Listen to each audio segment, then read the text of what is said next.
Municipal ఎన్నికల ప్రచారంలో BRS party అభ్యర్థుల జోరు కొనసాగుతోంది. నాగర్ కర్నూలు జిల్లా కల్వకుర్తిలోని 7, 16, 18 వార్డుల్లో BRS party municipal chairman Radhika Satyam ఇంటింటి ప్రచారం నిర్వహించారు. అభివృద్ధి సంక్షేమానికి మారుపేరైన బీఆర్ఎస్ పార్టీ కారు గుర్తుకే ఓటు వేయాలని ఓటర్లను అభ్యర్థించారు. మున్సిపల్ ఎన్నికల సందర్భంగా మరోసారి మోసం చేయడానికి వస్తున్న కాంగ్రెస్ నాయకులను ఎక్కడికక్కడ ఇచ్చిన హామీలపై నిలదీయాలని పిలుపునిచ్చారు.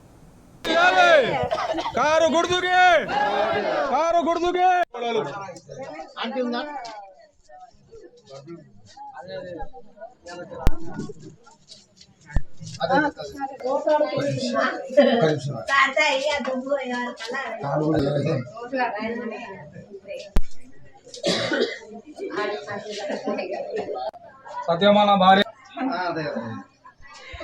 కలవాలనే అందరికి ఇంటింటికి వాళ్ళు ఇచ్చిన వచ్చే ఎకరంలో కూడా